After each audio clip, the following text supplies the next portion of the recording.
साथियों नमस्कार। मैं साहिल स्वागत करता हूं आप सभी का आपके अपने चैनल आसान साहित्य पर। आज का जो हमारा विषय है अध्ययन का वो है गोस्वामी तुलसीदास और उनके द्वारा रचित उत्तरकांड रामचरितमानस का। आप जानते हैं हमारी इकाई 5 मिनट JRF में उत्तरकांड लगा हुआ है। इससे पहले हम कबीर का जायसी का अध्ययन कर चुके हैं। तो सबसे पहले पढ़ने से पहले हमारे मन में प्रश्न आता कि इनसे प्रश्न किस तरह से पूछे जाते हैं। तो कबीर में शब्दार्थ पूछे जाते हैं। कबीर में हमने पूरा अध्ययन किया, उनके सारे जो आचार्य प्रसाद द्विवेदी ने फुट नोट दिए थे उनका पढ़ा, भूमिका पढ़ ली और उनका क्रम भी देख लिया। जायसी भी में भी हमने ऐसे ही किया, शुक्ल ने जो फुट नोट दिए थे वो भी देख लिए और अध्ययन कर लिया। उनमें तो काम चल जाता, लेकिन गोस्वामी तुलसीदास की जो रामचरितमानस है उसका कई तरह जगह प्रकाशन मिलता है। गीता प्रेस वालों ने भी छापा है और उन्होंने भी छापा, तो उससे या तो गोस्वामी तुलसीदास से संबंधित प्रश्न पूछे जाते हैं या उसमें जो उससे दो कोई पंक्ति उठाकर तो सामान्य प्रश्न पूछे जाते हैं। तो आज हम अध्ययन करेंगे गोस्वामी तुलसीदास का, उनकी सारी रचनाएं देखेंगे, उनसे संबंधित विवादों को देखेंगे और उत्तरकांड में उन्होंने क्या क्या समस्याएं उठाई हैं, क्या क्या प्रश्न किए हैं, किस तरह से पूरा वर्णन पूरा बहुत गहराई में तो नहीं जाएंगे, रिवीजन करने का प्रयत्न करेंगे। तो सबसे पहले गोस्वामी तुलसीदास का जन्म स्थान संबंधी मतभेद आता है। कई विद्वान उनका जन्म सोरोएटा में मानते हैं और कई राजापुर में मानते हैं। हमारे आचार्य शुक्ल जी तो उसको राजापुर में मानते हैं, लेकिन सोरोएटा में मानने वाले विद्वान लाला सीताराम, गौरी शंकर द्विवेदी, हजारी प्रसाद द्विवेदी, रामनरेश त्रिपाठी, रामदत्त भारद्वाज और गणपति चंद्रगुप्त है। और राजापुर में शुक्ल जी के साथ साथ बेनी माधवदास, महात्मा रघुवर दास, शिव सिंह सेंगर, राम गुलाल द्विवेदी आदि उनका जन्म राजापुर में मानते हैं। जन्म काल संबंधी भी उनमें विद्वानों में मतभेद है कि इनका जन्म कब हुआ। कई इनका जन्म संवत 1554 में बेनी माधव रघुवर दास मानते हैं, संवत 1583 में शिव सिंह सेंगर मानता है और संवत 1589 में पंडित राम गुलाल द्विवेदी और जॉर्ज गिरियर्सन मानते हैं। संवत 1589 उनका अंत्य साक्ष्य है, 1-2 में उनका वर्णन मिलता है। तो संवत 1589 में उनकी माता का नाम उलसीता, पिता आत्माराम दुबे, पत्नी रत्नावली, गुरु उनके नरहरिदास और नरह आनंद माने जाते हैं, लेकिन शुक्ल जी इन दोनों को ही नहीं मानते हैं। ये विशिष्ट अद्वैत से संबंधित है। ये समार्थ वैष्णव थे, पंचदेवों की उपासना करते थे, विष्णु, गणेश, शिव, सूर्य और दुर्गा की। आस्तिक थे, श्रुति वेद में विश्वास था। देखिए आप सुनते होंगे आस्तिक नास्तिक। आस्तिक कौन होता है? जो वेद श्रुति में विश्वास करे वो आस्तिक होता है। नास्तिक कौन होता है? जो वेदों में विश्वास न करे, वेदों की न माने, वो नास्तिक होता है। अब तुलसीदास की रचनाएं देख लेते हैं। सबसे पहले इनकी है वैराग्य संदीपनी, संवत 1626-27 में मानी जाती ब्रज भाषा की रचना है। इसमें 64 दोहे हैं, 2 सोरठे और 14 चौपाइयाँ हैं। मुक्तक रचना है ये।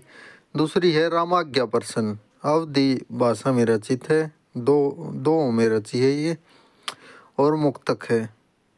तीसरी रामलला नहछो, ये 1628-29 में ठेठ अवधि की रचना है, सोहर में रची गई, मतलब ये छंदों का नाम है। दोहा, चौपाई, सोरठा, सोहर और प्रबंध में रची है, खंड काव्य है। जानकी मंगल 1629-30 का समय में अवधि भाषा की रचना है, सोहर में रची है, प्रबंध काव्य है। रामचरितमानस ये हमारे लगी हुई है। रामचरितमानस का जो रचना काल है वो 1631 संवत 1631 ईस्वी माना जाता है और यह अवधि भाषा में संवत 1631 माना जाता है और अवधि भाषा में रचित है। 2 चौपाई में 1074 इसमें कड़वक है। रामचरितमानस में कितने कड़वक हैं? 1074 कड़वक की एक पद्धति होती है, मतलब जिस पर रचना की जाती है। इससे पहले कड़वक पत्ती का इस्तेमाल जो है जायसी ने किया था अपनी पद्मावत में। आप जानते ही होंगे आचार्य जो ये गोस्वामी तुलसीदास जी ने रामचरितमानस की रचना पद्मावत को पढ़ कर की थी, पद्मावत का अनुसरण करके की थी 34 वर्ष बाद। इससे 34 वर्ष पहले उसकी जायसी की पद्मावत आई थी, उसका इन्होंने अध्ययन किया था और इनके मन में जिज्ञासा जागी कि मैं भी इस तरह कड़वक पद्धति में एक रचना करूं। तो इसमें 1074 कड़वक है। ये प्रबंध काव्य है, महाकाव्य है। पार्वती मंगल 1643 अवधि भाषा की रचना है और मंगल और हरि गीतिका छंद में लिखी गई है। प्रबंध है, खंड काव्य है। कृष्ण गीतावली ब्रजभाषा की रचना है। पद है, गीति काव्य, मुक्तक है। कृष्ण गीतावली में कृष्ण का वर्णन है, उनकी लीलाओं का वर्णन है। जिस तरह से मतलब कृष्ण भक्ति के काव्य वाले सूरदास हुआ वे करते थे, उसी तरह से तुलसी ने भी इसमें श्री कृष्ण का वर्णन किया है। विनय पत्रिका 1631 से 79 तक इनका रचना काल माना जाता है। ये ब्रजभाषा की रचना है, पदों में लिखी है। 279 पद हैं, गीति काव्य है, मुक्तक है। दोहावली ब्रजभाषा की रचना है। दोहा सोरठा छंद में लिखी है। 573 दोहे हैं, 22 सोरठे हैं और मुक्तक रचना है। बर्वे रामायण अवधि भाषा की रचना है। बर्वे 69 बर्वे हैं इसमें और मुक्तक रचना है। कवितावली और हनुमान बाहुक ब्रज भाषा की रचना है और कवित छप्पे छंद में लिखी गई है। 325 कवित छप्पे हैं इनमें और मुक्तक काव्य की रचना है। तो इनकी ये अवधि भाषा की रचना है जिनमें 4 प्रबंध हैं और 2 ये मुक्तक हैं। तो इनकी रामाज्ञा प्रसन्न, बर्वे रामायण, रामचरितमानस, रामलला, नच्छो, जानकी मंगल, पार्वती मंगल, ये 6 जो रचनाएं हैं ये हैं अवधि में रचित। ये पूछा जा सकता है कि इनकी अवधि की रचनाएं कौन कौन सी हैं, मतलब अवधि की रचनाएं छाटो 4 तुलसी की रचना दे दी, तो इनको अलग अलग करके देखना जरूरी है। तो रामाज्ञा प्रसन्न मतलब राम, बाकी सब राम से ही संबंधित हैं।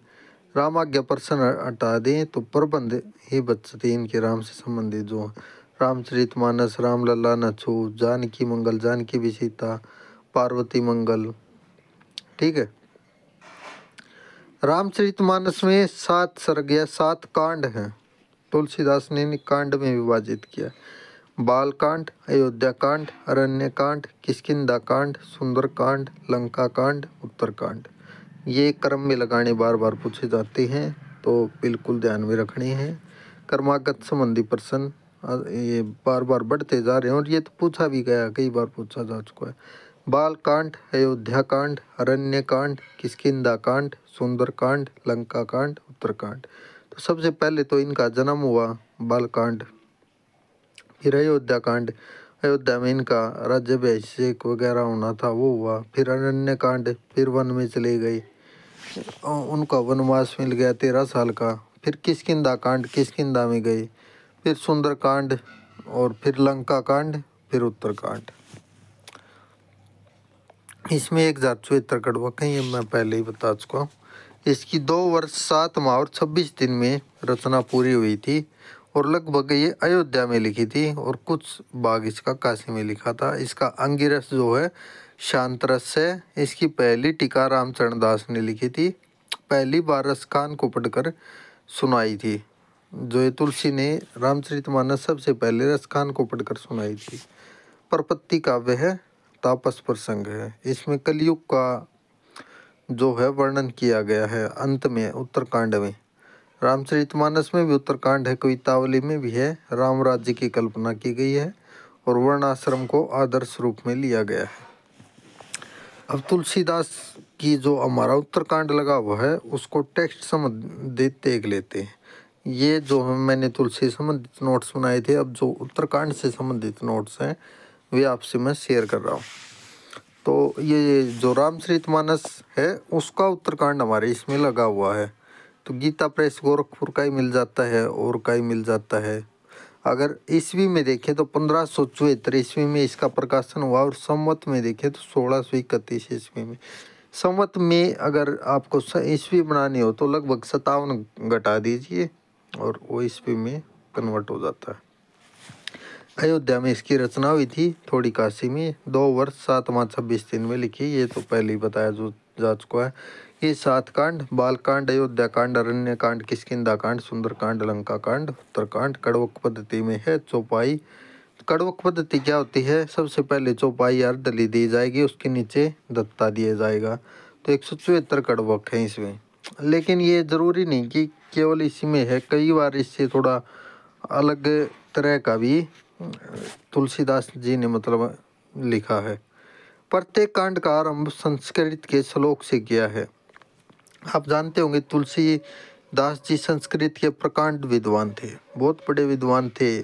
लेकिन जब इन अवधि में रचना मतलब अपनी भाषा में ठेठ जो उनकी बाखा कहते हैं, बाखा में रचना कर रहे थे, तो कई विद्वान इनको इन भाव से देखते थे, मतलब कि संस्कृत रचना संस्कृत में होनी चाहिए, पांडित्य भाव।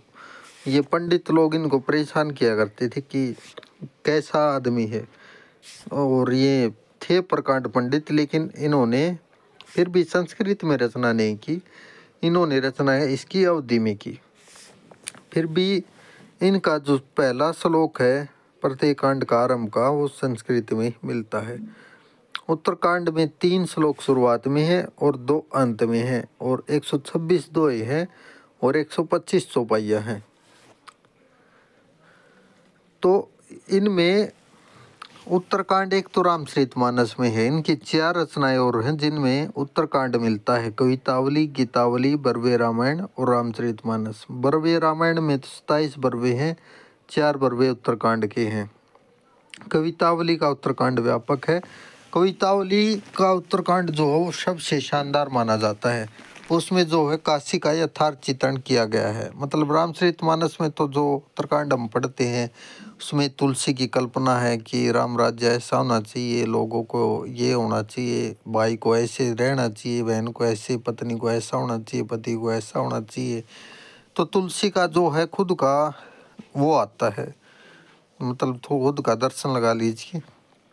लेकिन जो कवितावली का उत्तरकांड है वो बहुत व्यापक है, उसमें काशी का चित्रण है।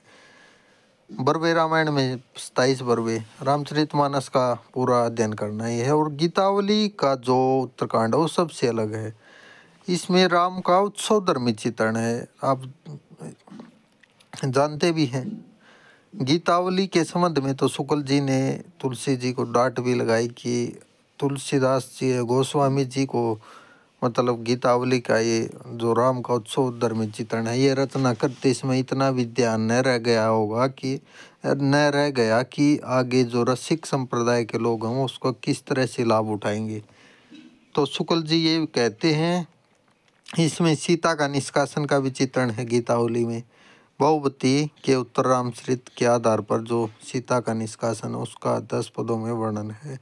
किस लिए किया था? क्योंकि स्त्री संतान से संपूर्ण होती है और सीता की संतान नहीं थी, इस तरह का कुछ वर्णन है गीतावली में।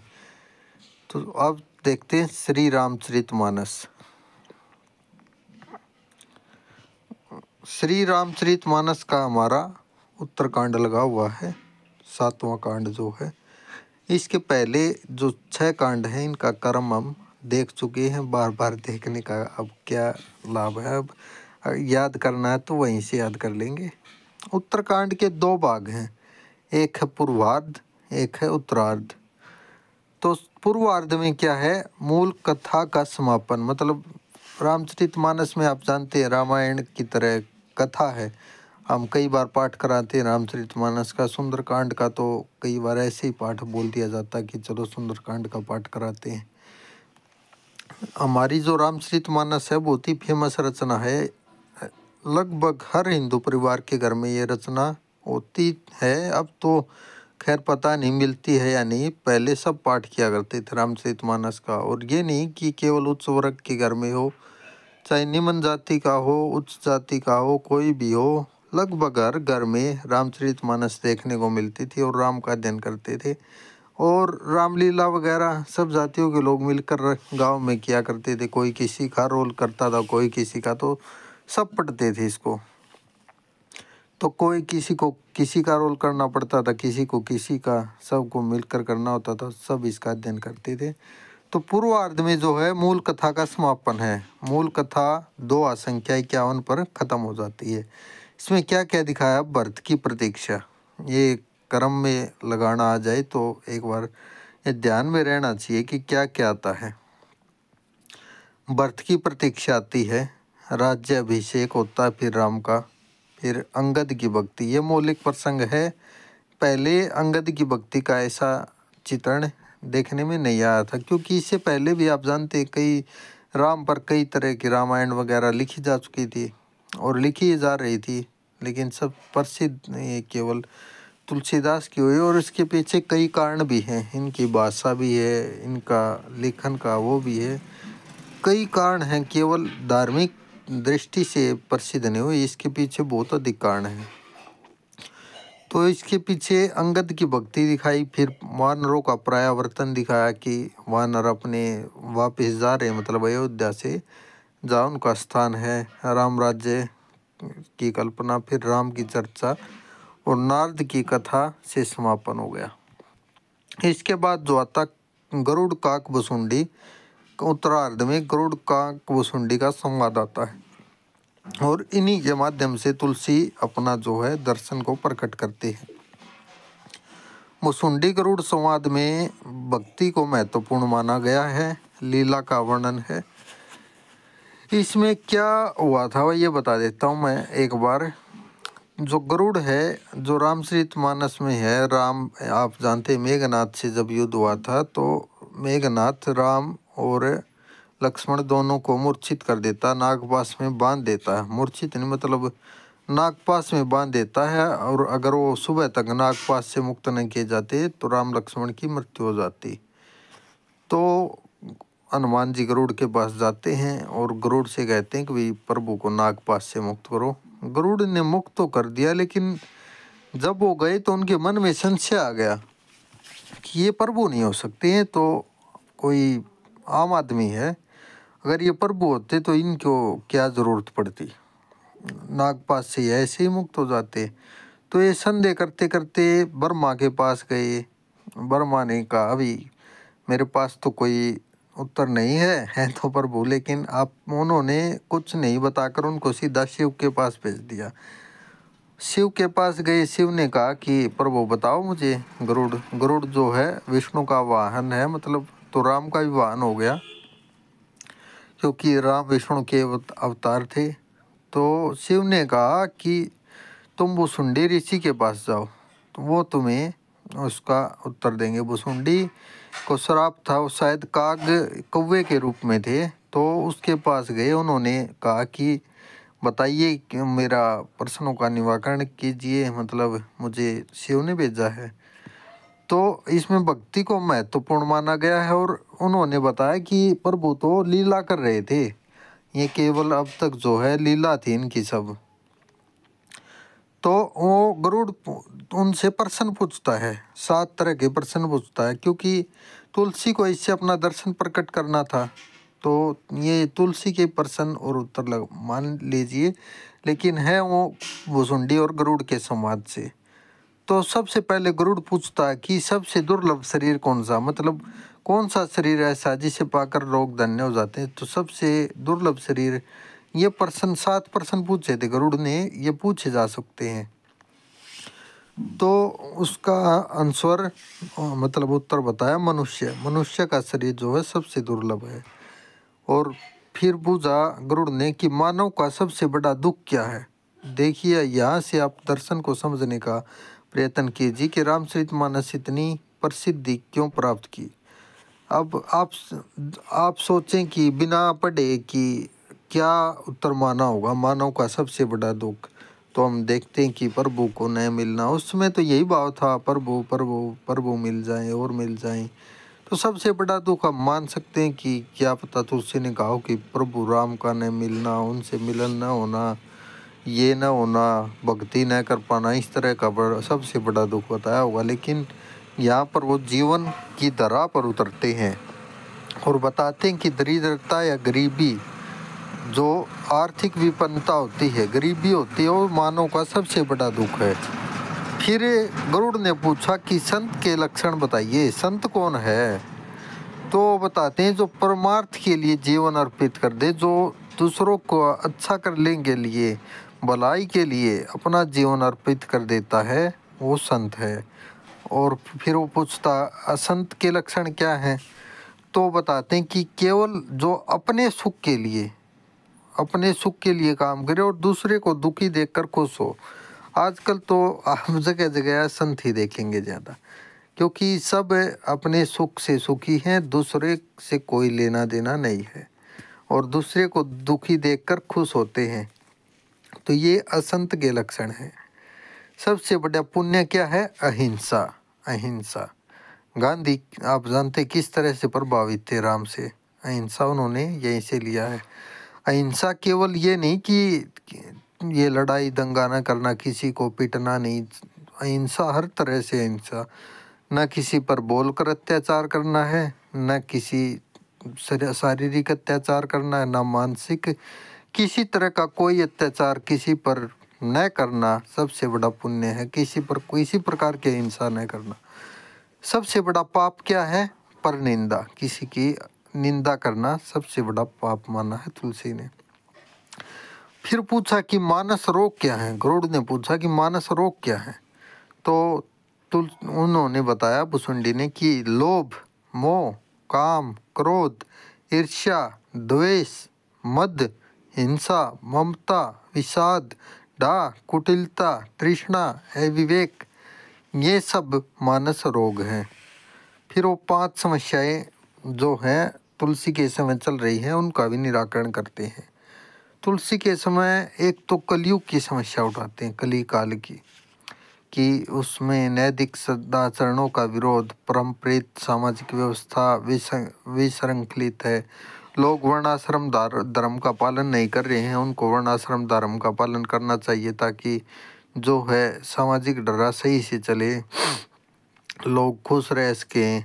तो उसका कारण बताते हैं कि वर्णाश्रम धर्म का पालन न करना, नैतिक सदाचरणों का विरोध कर रहे हैं लोग, जो मतलब नैतिक कार्य होते हैं उनका विरोध कर रहे हैं, व्यक्तिक मूल्यों का शरण हो गया है बिल्कुल।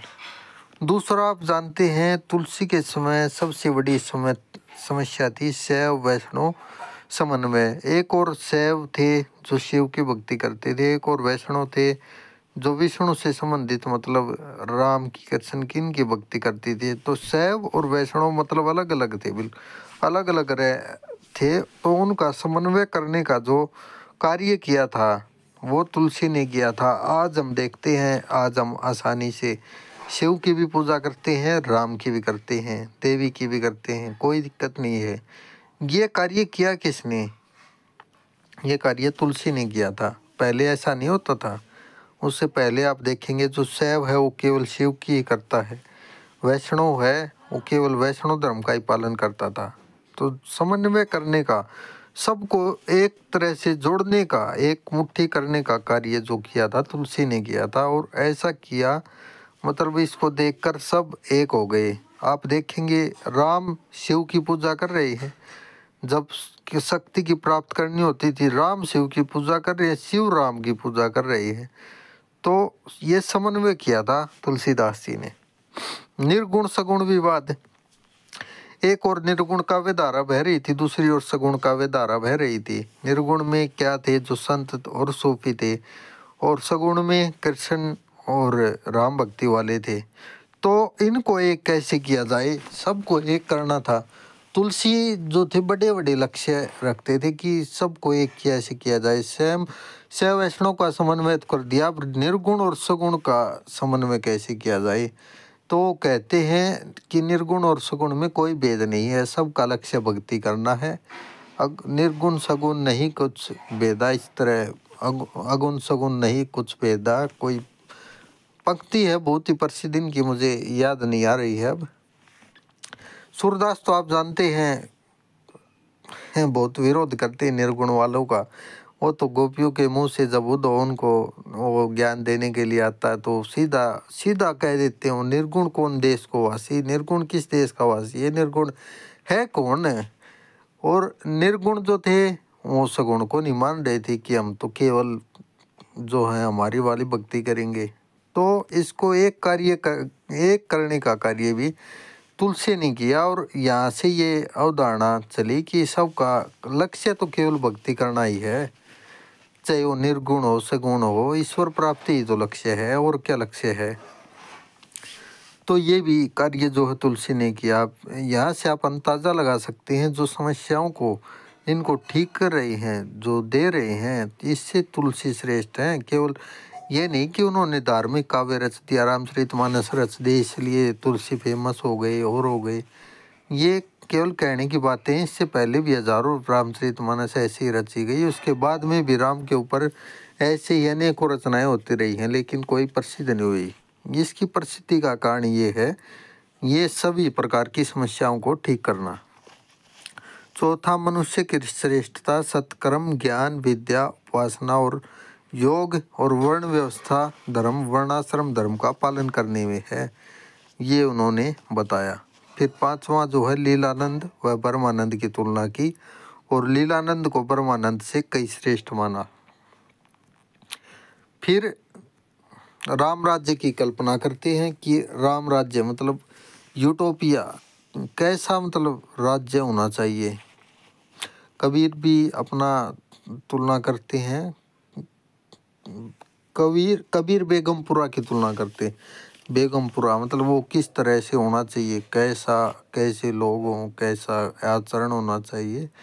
और जो हमारे गोस्वामी तुलसीदास थे, उनका था राम राज्य मतलब राम राज्य कैसा होना चाहिए।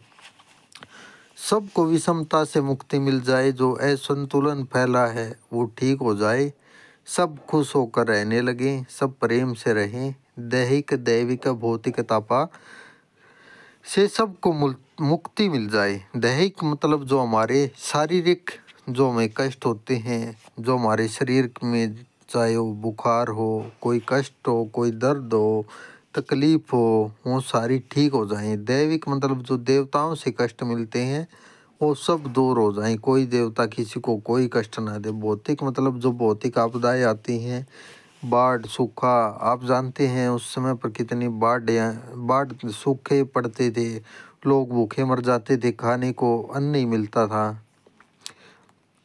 तो सब विषमताओं से मुक्ति चाहते हैं, सब चाहते हैं कि तुलसी कि सब खुश रहें, सब अपना धर्म का पालन करें, प्राकृतिक आपदाओं से मुक्त रहें, सब अपने खुशी खुशी रहें, किसी को ना कोई शारीरिक तकलीफ हो, ना कोई मानसिक तकलीफ हो, ना किसी आपदा का सामना करना पड़े। तो सामाजिक व प्राकृतिक संतुलन चाहते हैं वो, प्रकृति में भी संतुलन बना रहे, प्रकृति के साथ खिलवाड़ न किया जाए, उनके साथ ऐसी छेड़छाड़ न की जाए। तो ये था जो उनका यूटोपिया था तुलसी का राम राज्य से संबंधित। इसके अंत में अब रामचंद्र शुक्ल के इस कथन से हम आज की हमारी इस बात को समाप्त करेंगे। रामचंद्र शुक्ल लिखते हैं कि रामचरितमानस के उत्तरकांड में उन्होंने ज्ञान की अपेक्षा भक्ति को कहीं अधिक सुसाध्य और आशुफलदायिनी कहा है। ये पंक्ति कई बार पूछी भी गई है और महत्वपूर्ण भी है। तो आज हमने ये तुलसी का इतना अध्ययन किया। तुलसी के बारे में और अधिक जानने के लिए मतलब ये कि हमारा प्रश्न बिल्कुल ही गलत न हो, लगभग हमारा इससे काम चल जाएगा। पंक्तियाँ मैंने जो प्रश्न पूछे गए हैं वो देखे थे, वो लगभग आसान से थे। मतलब एक तो इनकी भाषा है जो हमें पकड़ में आ जाती है, भाषा बहुत अच्छी है तुलसी की। तो प्रश्न ऐसे थे कि हम सीधा समझ लेते हैं, सकारात्मक दृष्टि से देखना है। तो अगर सकारात्मक रहकर एक सकारात्मक ऊर्जा के साथ देखेंगे, तुलसी का प्रश्न इतना सब करने के बाद हमारा गलत नहीं होगा। तो दोस्तों आज के लिए केवल इतना ही। अब तक हम तुलसीदास, कबीरदास और पद्मावत, जो जायसी की पद्मावत है, इनका नेट जेआरएफ की हिंदी की दृष्टिकोण से अध्ययन कर चुके हैं। आगे हम अगली कक्षा कल लेकर आएंगे। तब तक के लिए आप पढ़ते रहिए, मस्त रहिए, स्वस्थ रहिए। धन्यवाद।